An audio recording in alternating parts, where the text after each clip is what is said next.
Under the waves, silence means survival. But what if you could hear an enemy sub across the ocean?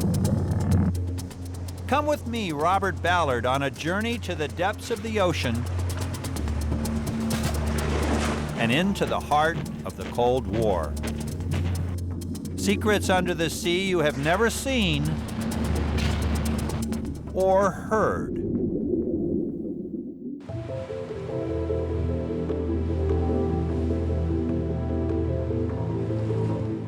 Beneath the waves of the ocean, there's a world that to our ears and our imagination seems a great realm of silence.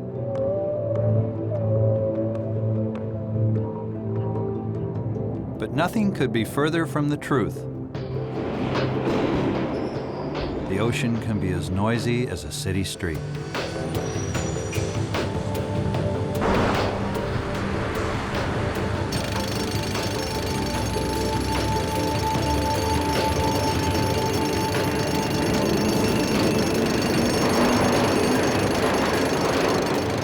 But what if you could break through all that maddening din? What if you could break through all that sound and pick out a single car, a single conversation? But exactly. Or a single enemy submarine swimming thousands of miles away? Over the last 100 years, the nations of the world fought for global dominance beneath the sea. The Cold War between the Soviet Union and the United States epitomized that global conflict. Each knew from the very beginning that ultimate victory lay beneath the sea. And it was a complex game of cat and mouse, of silence and surveillance. But in the final analysis, it was simple. You needed to know every move your enemy made. This is the story about underwater sound, how it is made, but especially how it is heard. It is also about one of the most sophisticated and secret listening devices the world has ever known, one the United States and its allies used to win the Cold War. I was a part of this world, a commander in the U.S. Navy Submarine Corps, the Silent Service. There are secrets I know from the Cold War I may never be able to tell, but some are now being revealed. One is called SOSUS, for Sound Surveillance System, something so hidden that its name was declassified only in 1991. Even now, it is still shrouded in secrecy. The ocean's filled with all sorts of sound. In some sense, it's a cacophony of things going on. The Navy's SOSUS system allowed you to make detections at just absolutely astounding ranges using passive, very low frequency acoustics. Even before satellites spied from above the Earth, the United States was listening from below the waves. At one point, 30,000 miles of telephone cable lay in strings across the world's seabeds, each with sophisticated listening devices attached to them. The U.S. and its allies had literally wired the oceans for sound. In the Cold War, SOSUS could hear the motor of the periscope on a Soviet submarine from thousands of miles away. I thought it was almost impossible, and if the United States did it, it does mean that their technological level is fantastic. Like put an American on the moon. It was a time when we had a clear enemy, the Soviet Union.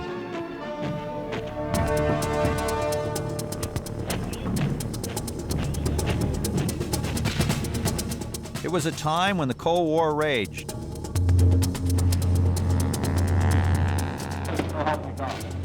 And it was a time of paranoia. Since 1948, the Soviets have been carrying on a vicious propaganda attack on every phase of U.S. life. When all sides feared what they didn't know and magnified the threats of what they did know.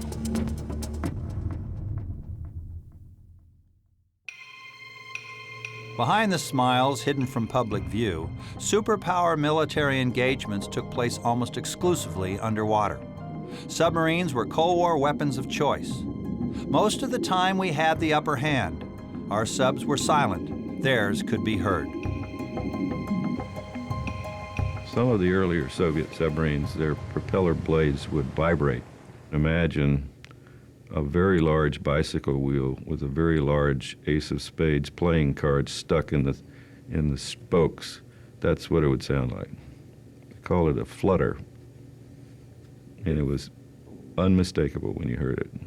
So long as they stayed at certain levels of noisiness, we can in effect detect them across the vast reaches of the ocean.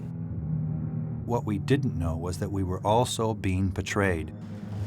Sold out by those we trusted. Suddenly the enemy knew we were listening. And what the U.S. had feared came true. The enemy, too, began to master the art of silence. Born from the betrayals, a submarine strong, fast, and silent. It is Akula. In Russian, it means shark. Akula was the first Soviet submarine, and actually, to this date, the only one in some ways, that was designed from the ground up to be as quiet as possible across the whole spectrum of ways in which it could be loud. Its signature existed, but had been reduced to such a level that SOSUS couldn't detect it anymore. The most diabolical sub we ever faced disappeared into the depths of the ocean. And SOSUS, the world's largest and most sophisticated underwater surveillance system, lying at the bottom of the ocean, had been rendered ineffective. And we were left wondering, how had this happened? It's one of the world's most sophisticated machines, and yet it can be betrayed by the simplest sound. Silence is key to its survival in the world's biggest echo chamber, the ocean. There's a pretty good echo in here, and that's because it's a big room and there's no soft furnishings in here at all. You've got bare walls, bare ceiling, bare everything. And in a way, it's a lot like this under the sea. If you imagine this filled with water, then we'd have the sea surface above us, which is a very good reflector of sound. The sea bed below us, reflecting sound as well. So you've got echoes everywhere. It has been said that a noise, it is any unwanted sound. To understand the problem of noise and the answers to it, we must know something of the nature, transmission, and sources of noise aboard a submarine. The submarine hull has the potential to be a big noise transmitter. We had a weightlifting enthusiast in one of my submarines, HMS Churchill. One day he dropped a dumbbell. Bang! You could almost feel it.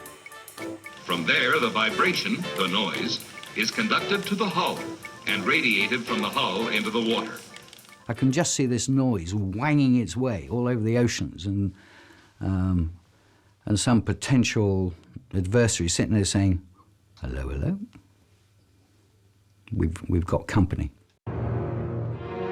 In World War II, submarines dived underwater, usually just to attack, and sonar technology was rudimentary.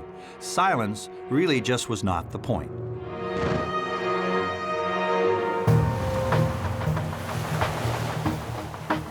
Not in the Cold War. Nuclear subs like this stayed underwater for months, hunting Soviet submarines. Stealth was everything, and that meant knowing the science of underwater sound.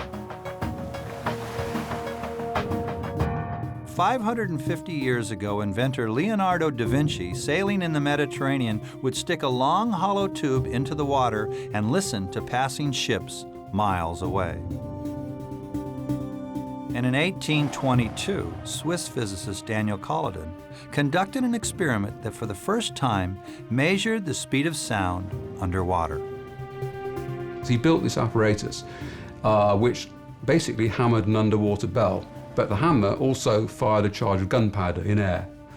And he had another boat several miles away, and the observer on the other boat would observe the flash of gunpowder and would also listen for the sound, the underwater signal from the bell by the old Leonardo listening tube technique. And he would time the difference between the two. The underwater signal is quicker. It's about 5 times as fast as the in-air signal. So if sound travels so well underwater, why does intuition tell us that the ocean is a realm of solitude?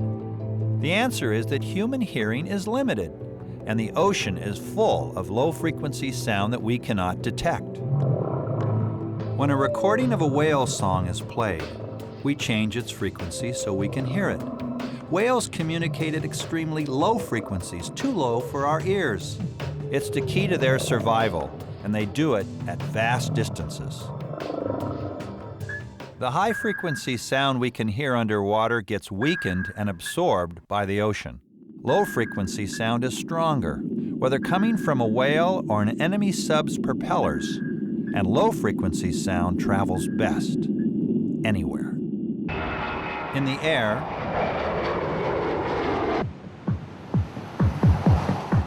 on land, and especially in the water.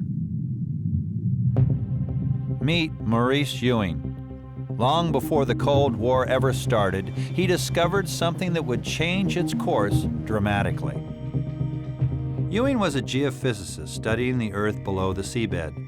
To do this, he went to the Woods Hole Oceanographic Institution and used their research vessel Atlantis. Studying the seismology of the ocean floor, his work would include throwing explosive charges into the water. While the charges were going overboard, they would go off and the sound would hit the bottom and bounce back up again, and they would record their data. He actually calculated that the sound traveled roughly 25 miles up and down. If that component of the ocean existed in a horizontal plane, you could project sound or detect sounds from thousands of miles away. So in 1937, he composed an hypothesis. Is there a horizontal layer in the ocean that would transmit sound over thousands of miles? And Doc was right.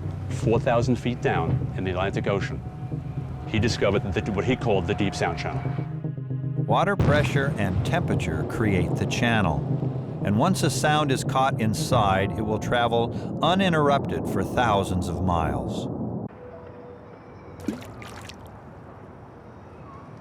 Think of this stone hitting the water as if it were a sound generated by a submarine beneath the sea.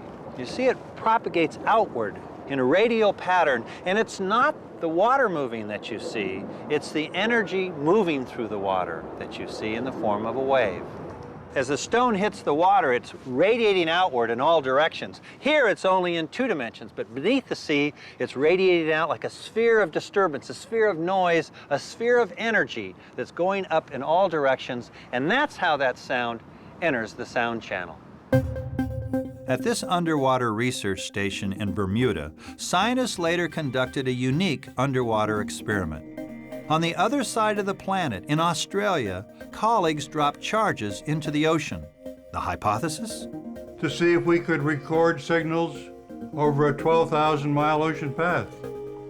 This is the recording at Bermuda of the signals from 3 50-pound charges dropped off Perth, Australia, 12,000 miles away. Goes through the Indian Ocean, the South Atlantic, then the North Atlantic. 3 hours later, we recorded at Bermuda. Just imagine. The ocean and everything in it was there for us to listen to, but few recognized the potential of this naturally occurring ocean phenomenon at first. Ewing proposed using it as a way to locate a downed pilot. You would physically throw the charge into the water. It would go off at or near the deep sound channel. When the detonation took place, shore stations attached to submerged geophones or hydrophones would hear the signal, and if you had 3 of them in place, you could triangulate on the sound and you'd know precisely where in the ocean your pilot was. If I were a pilot and I had a choice between taking a first aid kit and some food or some charges out of the plane with me, I'd take the charges and leave the food behind. Because once out in the water, it would take those charges no time at all to drop down to 4,000 feet, and there would be a rescue within only a couple of hours maximum, probably sooner. And then I could go and have a steak dinner. I wouldn't need the rations. The deep sound channel was never used to rescue downed pilots. The United States and its allies, though, would soon realize that it could be used for a much greater mission: to listen to Cold War enemy threats lurking in the oceans. It would change the course of history.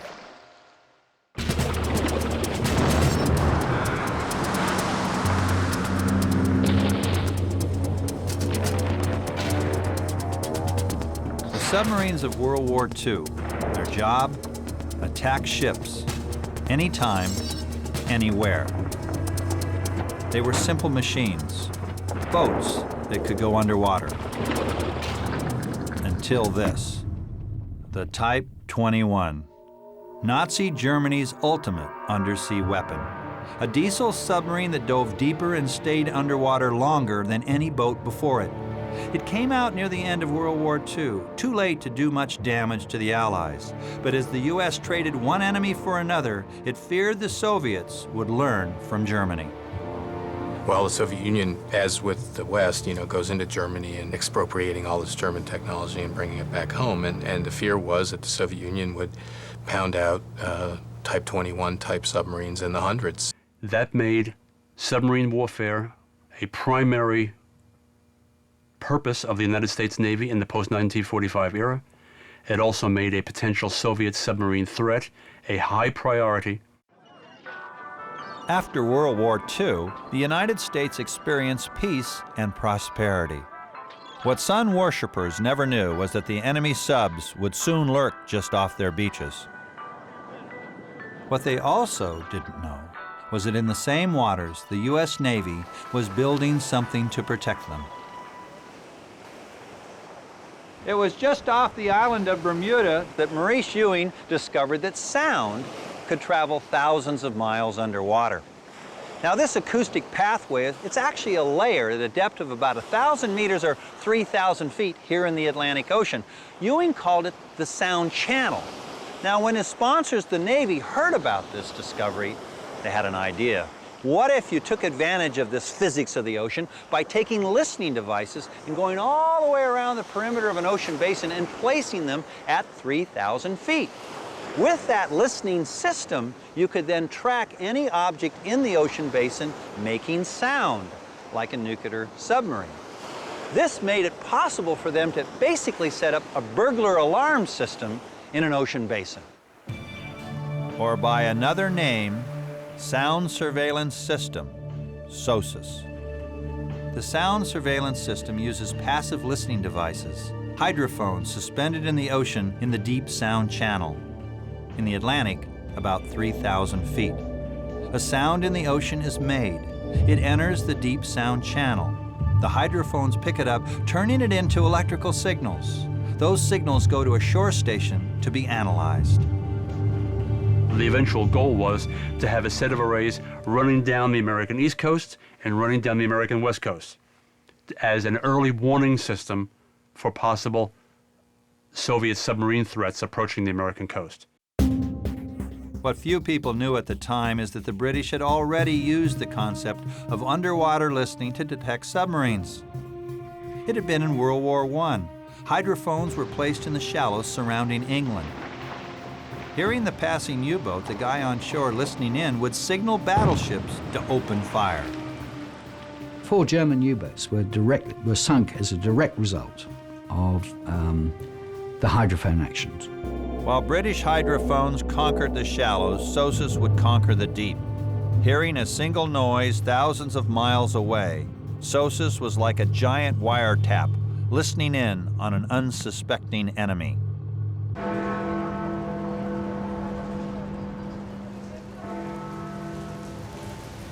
If you're a human, you've got the directional response of your ears to help you. You can look around and pick out particular sounds.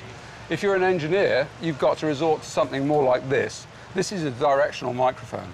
I get a strong response if I point it straight at me, but I can point it around and pick out other sound sources like a bus over there, or a boat, or a train up there. And the use of directional receivers like this is very important in sonar systems, and particularly in SOSUS, because they're one of the key features that enables you to sort out man-made objects from natural background. The U.S. built its first SOSUS listening post in the Bahamas, and then it grew. What became a $16 billion underwater burglar alarm spreading up both U.S. coasts remained top secret. It would be years before it caught a Soviet submarine, but it did hear plenty of U.S. submarines. January 21st, 1954.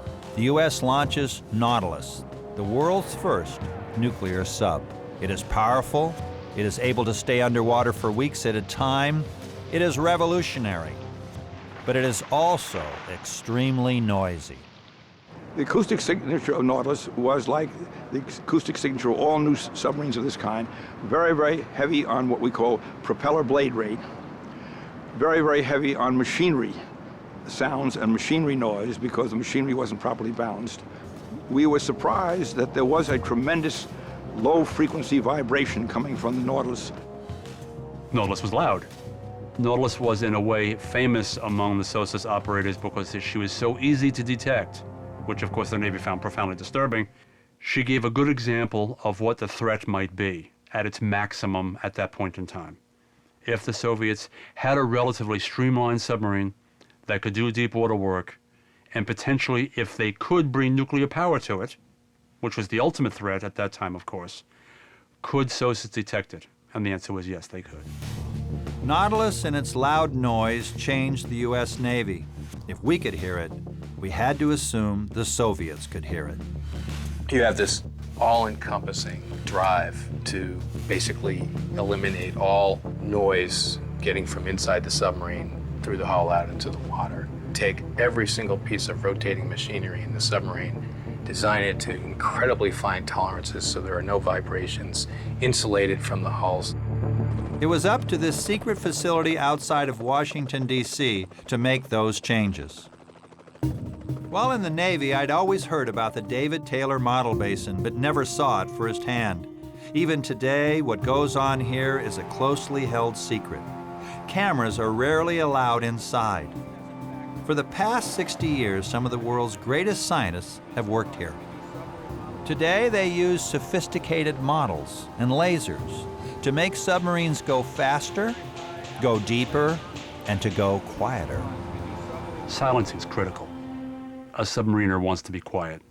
It's part of the game they play with one another, and it's a very dangerous game. They realize that the person who hears you is the person who's probably going to kill you. While the Soviet Union was busy in the 1950s making its subs more powerful, researchers here focused on anything that made noise. This water tunnel was designed specifically to study propellers.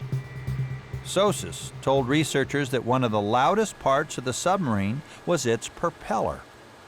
When the blades slice through water, they kick up millions of bubbles every second and then pop them. It's called cavitation. Cavitation, when it occurs, is just an overwhelming signal. It dominates all the others. If you think in terms of that packing material, sometimes you find in boxes where there's all those little bubbles.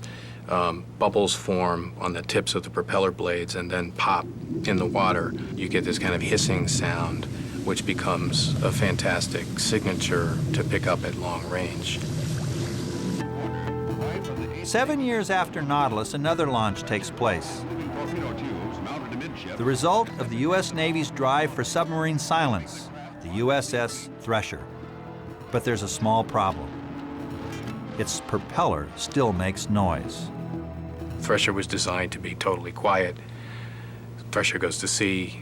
SOSUS, meanwhile, been experimenting with lower and lower frequencies, and SOSUS discovers there's this thing that we hadn't really anticipated, that Thresher's still putting into the water, and that still allows you to detect her. New propellers were designed for Thresher and for succeeding submarines. Other measures were taken. The results of the tests made the Navy change the shape of the submarine's propellers. What was done is still kept secret, but what we can say is that the blades of the propellers are pulled back. Thresher thereafter is silent to SOSUS. But there's a tragic irony to be played out. 3 years after being launched, Thresher is lost at sea. An accident, probably mechanical failure, is the cause. SOSUS stations hear the sound of the implosion of her hull. Across the ocean, in June of 1962, a different submarine swims near Iceland. Our new burglar alarm, SOSUS, hears it. We detected a Soviet nuclear-powered submarine transiting the Greenland-Iceland United Kingdom gap. That detection was made by the SOSA station in Barbados. It detected the Soviet nuclear submarine across the entire Atlantic Ocean, thousands of miles away. That clearly demonstrated that in the future, SOSAs would have an important role to play in the defense of the United States. That important role would in fact be understood sooner than they expected. October 1, 1962, 4 Soviet diesel submarines called Foxtrots head out from the Russian port city of Murmansk into the Barents Sea. U.S. intelligence officers assign them identifying numbers: C-18, C-19, C-20, and C-23. Their orders are clear. From the Barents, they steal into the North Atlantic, through the gap between Iceland and Britain, and then down east of Bermuda, between the Bahamas and to the port of Mariel in Cuba. They are sailing straight into the Cuban Missile Crisis. Rewind, January 1959. A socialist revolution brings Fidel Castro to power in Cuba, and an ally of the Soviet Union just 90 miles off the coast of the United States. Over the next 3 years, hostilities between the U.S. and the Soviet Union escalate dangerously. This is one of the darkest periods of the Cold War.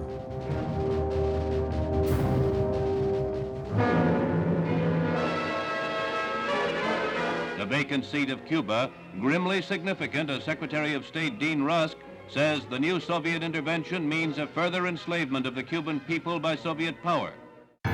All is leading up to October 1962, when the U.S. and the Soviet Union face off and bring the world to the brink of nuclear war. Probably from the point of view of nuclear war, it was the most dangerous episode in the Soviet-American Cold War confrontation. October 14, 1962. Spy plane photographs reveal a Soviet missile base in Cuba. More than 20 Soviet bloc ships, some carrying nuclear warheads from the Black Sea, are also seen. But invisible from the air are the 4 Foxtrot subs on their way from the Barents Sea. Their mission was to proceed undetected to the port of Mariel, which was a Cuban naval base, and being developed by the Soviets at the time. The Foxtrots are direct descendants of the German Type 21. They can go fast, they can go deep, and each carries with it a dangerous payload. Every submarine had 2 nuclear-armed nuclear warhead torpedoes. So theoretically, such a submarine could annihilate an aircraft carrier of the United States without a difficulty. But with diesel engines, they must surface for power and air. They were noisy, and they didn't suspect we were listening. Pumps that were running, fans for the air supply, the shafts themselves are rotating. They did not have a good understanding of how far that noise could propagate. They don't seem to have understood at the time they embraced those designs that stealth, quietness, the ability to operate outside of that ubiquitous sensor was critical. They played right into the system we were building. I'm walking near a steel lattice bridge. It's just like the steel hull of a Soviet Foxtrot submarine. As the train passes over the bridge, its engines are vibrating the bridge, radiating sound out into the air around us. That's the same thing that happens when a Soviet submarine passes through the water. Its diesel engine vibrates the hull, radiating sound out into the water around us. That's the same sound that the U.S. SOSA system detected in October 1962. In October of 1962, SOSUS is brand new. It's almost right off the assembly line, and the Cuban Missile Crisis occurs right over the arrays. October 22nd. President Kennedy announces that the U.S. will set up a naval blockade of Cuba. to prevent Soviet surface ships carrying nuclear warheads from getting to that island nation. I call upon Chairman Khrushchev to halt and eliminate this clandestine, reckless, and provocative threat to world peace and to stable relations between our two nations. On the same day, Kennedy is told by the CIA that the Soviet subs will reach Cuba within a week. Hundreds of ships out there, carrier groups, with all their destroyers and all of their carrier-based anti-submarine aircraft. The Soviets chose the worst possible place in the world to try and penetrate the greatest concentration of anti-submarine forces since World War II. It becomes a case study in anti-submarine warfare. Whatever the Navy can send out to find submarines, it does. And there is the SOSA system, lying at the ocean's bottom. They provided coverage in an arc covering the approaches to the Caribbean and the North American continent. It acted as a burglar alarm, but even more so, it acted as something that told you what room the house the burglar was in. And then what you would do is just basically track it continuously. In the 7 days after the blockade is announced, 3 of the 4 Soviet Foxtrots will be identified and forced to the surface. October 24th, the quarantine line is up and running. In the afternoon of that day, a patrol aircraft sights the snorkel of C-18 south of Bermuda. Naval historian Gary Weir interviewed the captain of the C-18, Nikolai Shumkov. At the time, the former Soviet commander did not know about the U.S.'s underwater sound surveillance system. He did, however, remember quite clearly a anti-submarine warfare plane being dispatched from the Norfolk area. They picked it up on their radio. They sent the plane to Shumkov's coordinates. At the time, he remembers being quite confused because the coordinates were disturbingly accurate. Shumkov just looked at me, and he shook his head, and he said, "SOSUS." Historic records are not clear if SOSUS actually did find C-18. But on October 27th, this sub and another C-19 are forced to the surface by U.S. forces. It is Wednesday, October 31st, and SOSUS proves its worth. C-20 moves into the listening zone of the SOSUS station on Grand Turk Island, north of the Bahama Islands. The sub, which has successfully evaded the naval blockade, is found. A patrol aircraft is dispatched to follow the submarine, and then the USS Cecil picks up the trail. Changes in depth, radical course changes, but couldn't evade the Cecil.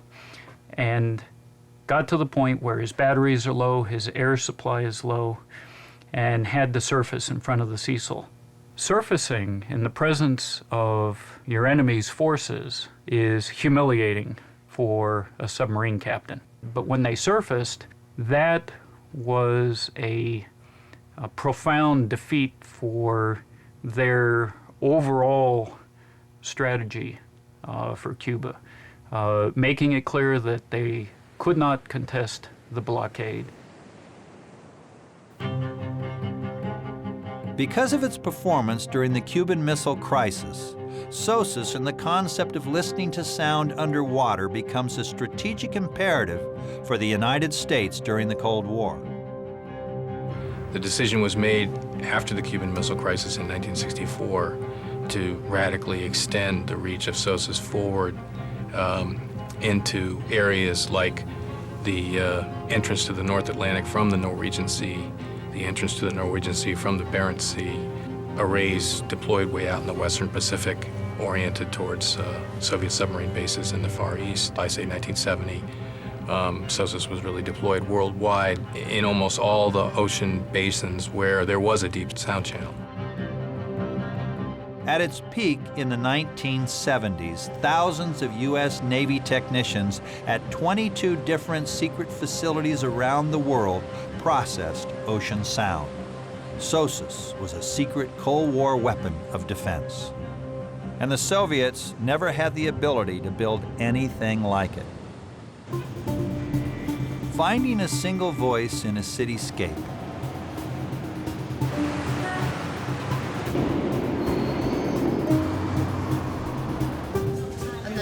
Amazingly, our ears let us locate and focus on one person, one voice.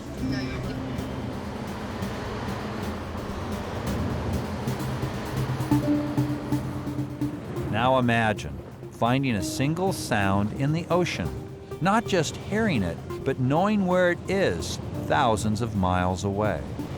How the U.S. found the wreckage of the USS Scorpion lost at sea on May 21, 1968, shows the power of underwater sound.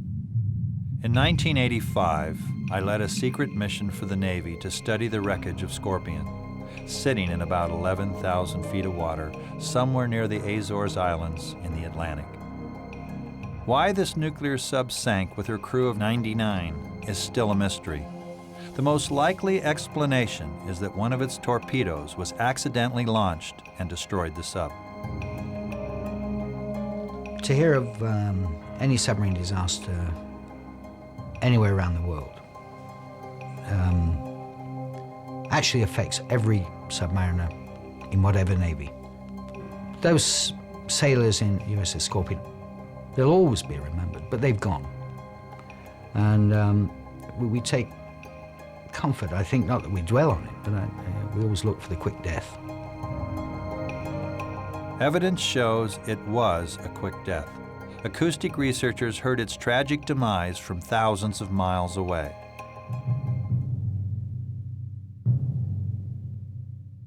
The death throes of Scorpion. This shows the sound of the explosion that tore a hole in Scorpion, and then less than a minute later, the sounds of the boat's walls collapsing in on itself. These hydrophone recordings, taken by Gordon Hamilton, helped the U.S. Navy find Scorpion.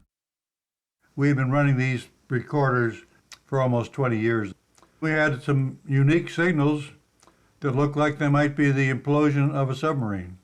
That analysis here showed that this signal was probably some sort of an explosion. There are three signals there, bing, bing, too close together and one a little bit farther apart. Signals from what, based upon the frequency analysis, was probably from the hull collapse of the main hull, various compartments of the main hull imploding.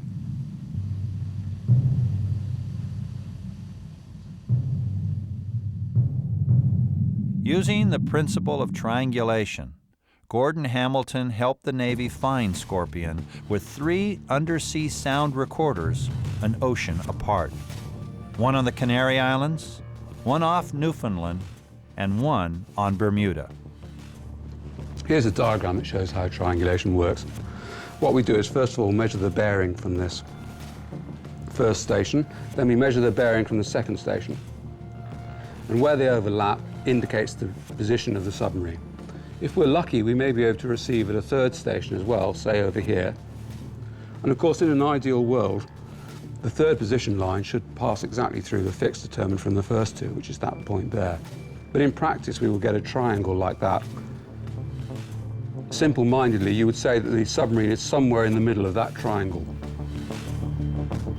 Finding the USS Scorpion was simply a matter of science, but to some, it was much more.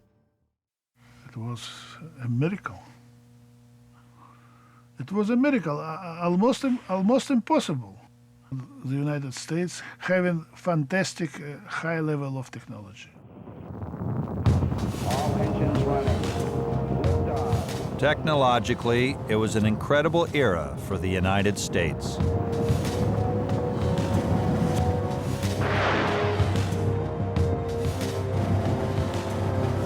From about 1960 until about 1980, the U.S. submarine force, U.S. Navy, just had a tremendous advantage based on a passive acoustic advantage over the Soviet submarine force. And U.S. subs running silent were probably 10 years ahead of the Soviets. Not that they weren't still a threat. Their subs, like ours, were carrying nuclear missiles. These behemoths defined the Cold War, and they came to define SOSUS's mission as well.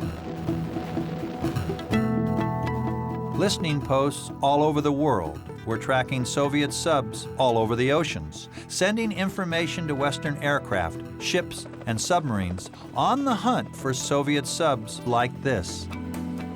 It was the golden age of SOSUS. That entire system was based on the foundation built by SOSUS. And things that came in from elsewhere were all assembled on that foundation. That became the linchpin. It became the mission of SOSUS to triangulate on Soviet submarines coming into the Atlantic or Pacific through geographic choke points like this one. When the Soviet ballistic missile submarines went through the area of such as Greenland, Iceland, and the United Kingdom, through these barriers, usually it was detected by the very extensive SOSUS system in this area. U.S. subs picked up the chase, shadowing the Soviets' every move. The U.S. captain's orders: if war breaks out, kill the Soviet sub before it launches its missiles. SOSUS was the thing that opened the door to the U.S. Navy's capability to track, find, detect, and track Soviet submarines in deep water. Hundreds of missions probably took place, but only 2 have been declassified.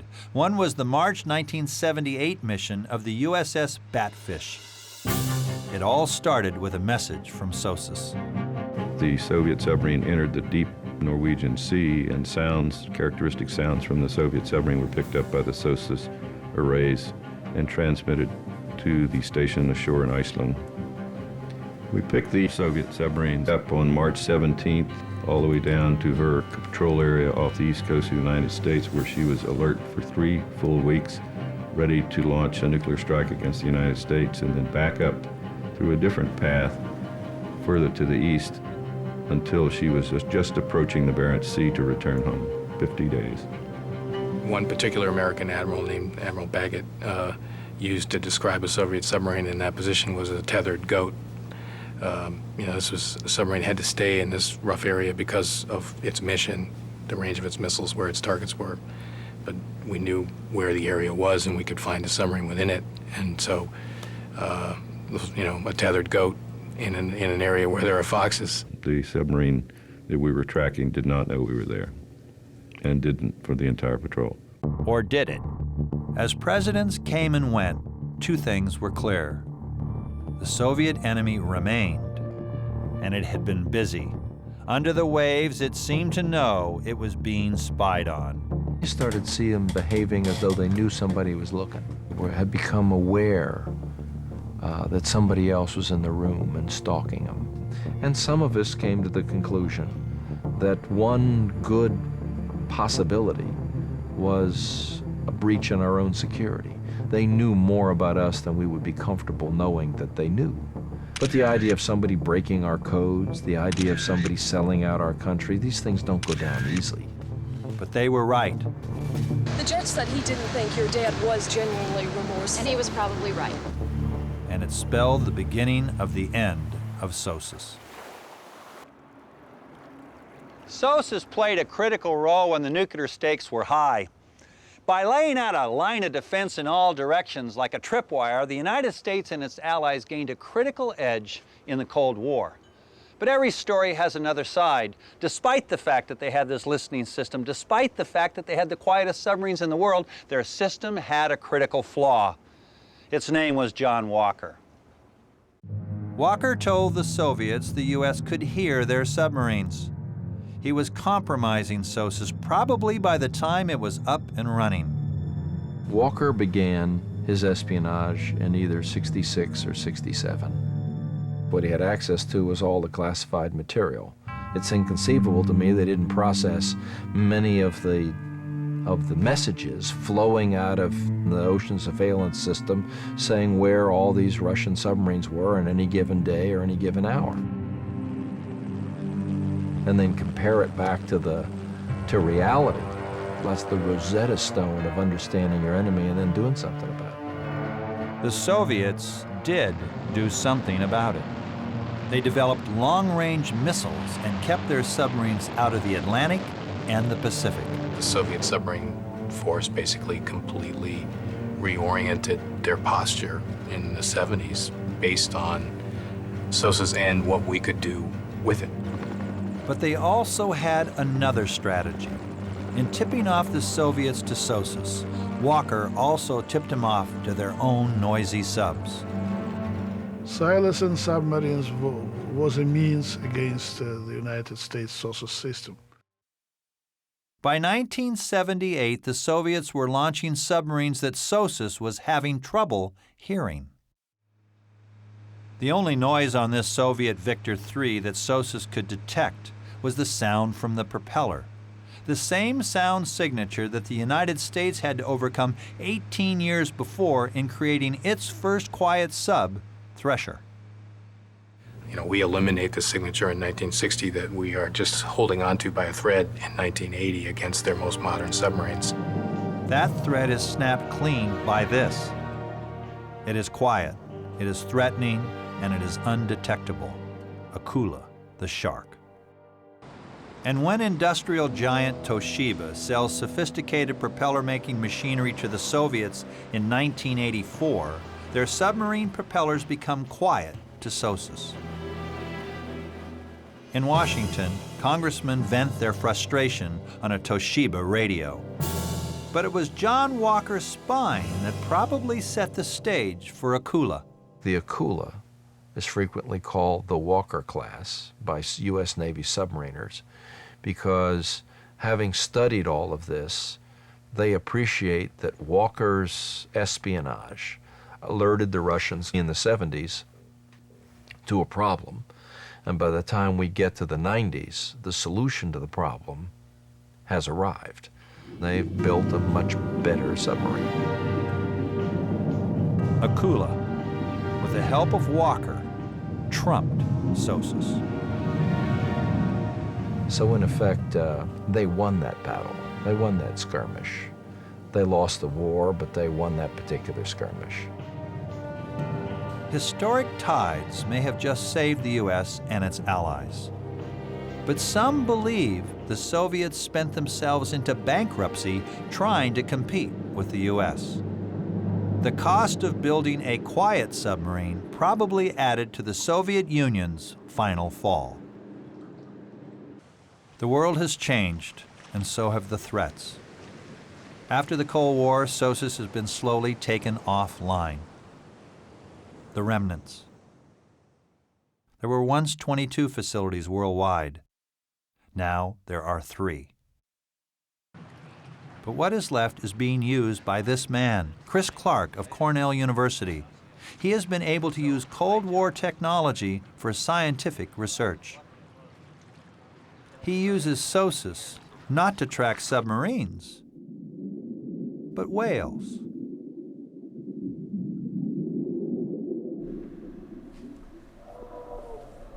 SOSUS is like a telescope.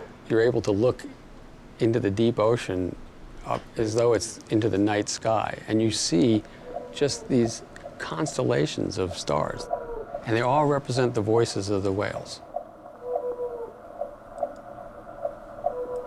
It's magical because suddenly, instead of having only a few stars in the sky, suddenly now we have millions of stars in the sky.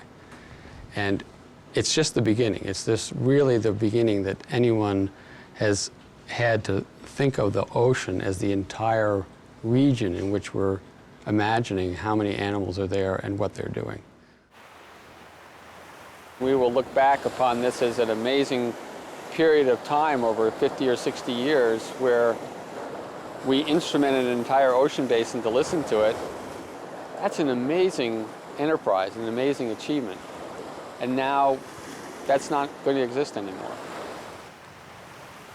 But maybe it will. Perhaps science will find a new role for SOSUS. And who knows what threat might come next. The sound surveillance system may be called upon again to listen to the ocean.